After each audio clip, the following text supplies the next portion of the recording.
Assalamualaikum warahmatullahi wabarakatuh. Perkenalkan, nama saya Jeng Rizka Dewi Utami. Saya dari kelas psikologi 22I. Tugas video ini saya buat untuk memenuhi tugas psikologi perkembangan anak yang diampu oleh Ibu Puspa Rahayu Utami Rahman, MPSI Psikolog. Jadi saya telah menonton film Babies yang berdurasi kurang lebih 1 jam. Sempat ngantuk karena film ini tuh dibuat dengan sangat sederhana ya, tanpa skrip dan hanya diiringi oleh musik.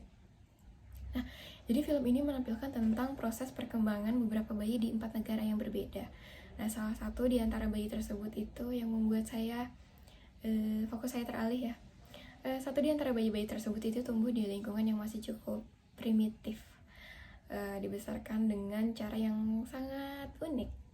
Nah, berbeda dengan beberapa bayi yang sudah mengikuti beragam kegiatan yang menunjang perkembangan otak mereka, yaitu seperti bermain di taman bermain, mengunjungi kebun binatang, dan lain-lain. Nah, di awal film saya sempat khawatir ya dengan keberlangsungan perkembangan bayi tersebut, yaitu bayi dari Namibia ya.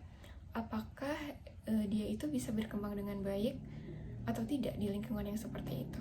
Tapi ternyata karena ia bermain dengan bayi-bayi sebayanya di alam bebas, memanfaatkan semua yang ada di sekitarnya itu sebagai alat pemuas keingintahuannya, hasilnya bayi tersebut itu tumbuh menjadi bayi yang sehat dan ceria selayaknya anak pada umumnya. Ya, walaupun sempat membuat saya khawatir, hal ini ternyata mengajarkan saya bahwa setiap manusia itu akan berhasil bertahan hidup di tempat tinggal mereka, yaitu yang dinamakan dengan adaptasi ya. Ya, bagaimana perkembangan fisik, gerakan refleks, motorik kasar dan halus para bayi? Apakah ada perbedaan antar negara? Jadi perkembangan fisik ya. Perkembangan fisik itu memberikan anak kemampuan yang mereka butuhkan untuk mengeksplorasi dan interaksi dengan lingkungan sekitarnya. Nah, perkembangan fisik bayi itu dimulai dari otot tubuh yang semakin kuat dan diikuti dengan gerakan yang terkoordinasikan. Ya, secara bertahap ya. Dan hal ini itu merupakan proses awal tumbuh kembang anak ya. Seiring dengan pertumbuhan anak, jumlah dan jenis aktivitas fisiknya itu akan berubah. Nah, bayi itu cenderung menghabiskan waktu dengan tidur dan makan ya. Namun pada saat anak beranjak balita, mereka itu belajar mulai dari merangkak, kemudian berjalan hingga dapat mengeksplorasi secara mandiri. Nah, tahapan perkembangan fisik itu diantaranya adalah kepala, tangan, torso, dan badan dan kaki. Nah, pada perkembangan fisik dari keempat bayi tersebut yang saya amati itu terlihat sama ya, seperti mengangkat dan menahan kepala dengan stabil tanpa bantuan, kemudian memasukkan tangan ke dalam mulut, dan lain-lain. Jadi dari beberapa perkembangan itulah dapat saya simpulkan bahwa tidak ditemukan perbedaan perkembangan fisik pada keempat bayi beda negara tersebut. Kemudian yang kedua itu gerakan refleks ya. Nah, pada bayi Namibia saya menemukan sucking refleks. Sucking refleks itu apa sih? Sucking refleks itu adalah refleks menghisap ya. Nah, ini itu saya lihat saat film itu menampilkan ketika si bayi menghisap ketika mulut bayi itu disodorkan oleh puting susu ibu. Nah, sucking refleks ini merupakan jenis refleks yang terjadi setelah rooting refleks ya, karena membantu bayi itu untuk menghisap puting atau dot untuk mendapatkan ASI maupun susu. Nah, meskipun berbeda ya, tujuan kedua refleks ini itu sama ya, yaitu tuh untuk membantu bayi untuk mendapatkan makanan.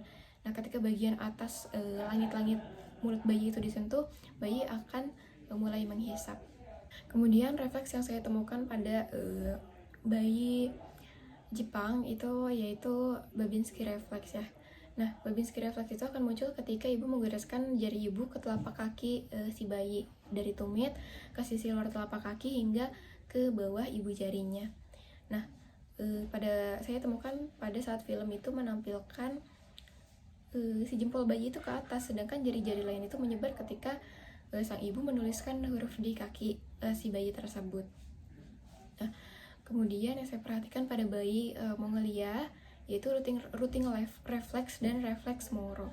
Jadi yang saya sebutkan tadi Routing refleks itu bayi mencari putung susu ibu terjadi ketika sang ibu menyentuh kulit di sekitar pipi dan pinggir mulut bayi. Kemudian refleks Moro atau bisa juga disebut sebagai refleks kejut ya. Kondisi ini terjadi saat bayi terkejut karena suara atau gerakan yang tiba-tiba juga cukup keras ya. Refleks pada bayi baru lahir ini membuatnya menundukkan kepala, memanjangkan tangan juga kaki, menangis, lalu menekukkan kembali tangan serta kaki. Nah, biasanya refleks Moro itu akan terlihat hingga bayi berusia 2 bulan. Nah, refleks Moro ini saya temukan ketika si bayi itu refleks karena mendengar suara kambing.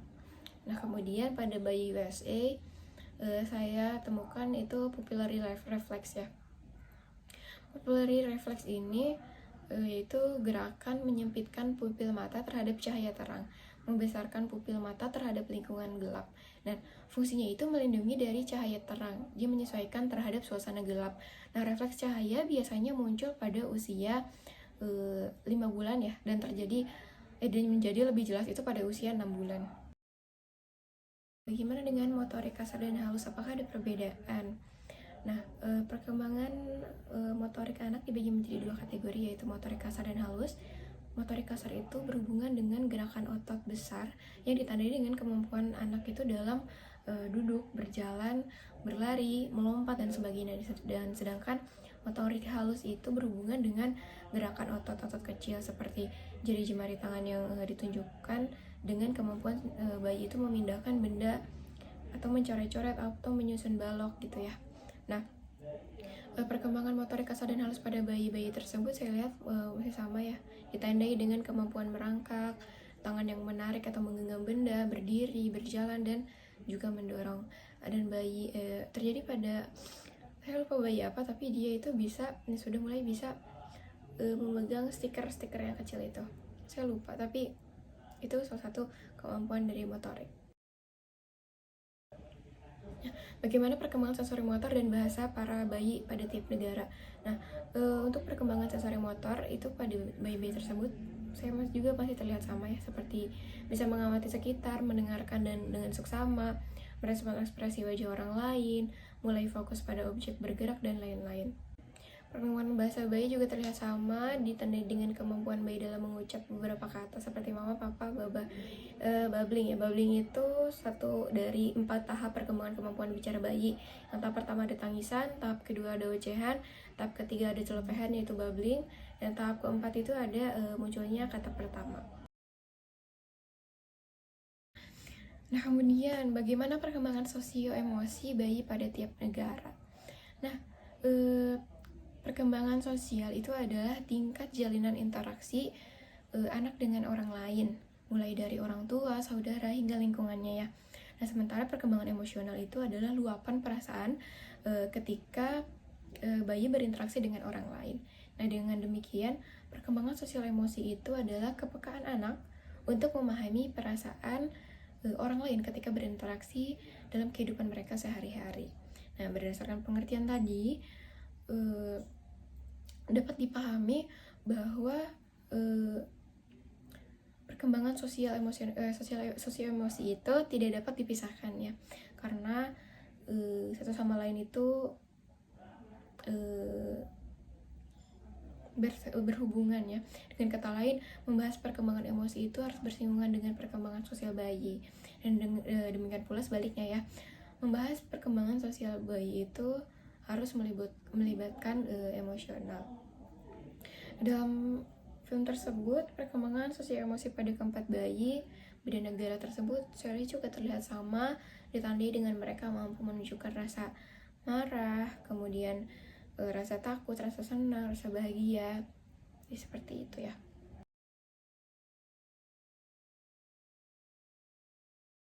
Demikian tadi review saya mengenai film Babies. Kurang lebihnya mohon maaf. Wassalamualaikum warahmatullahi wabarakatuh.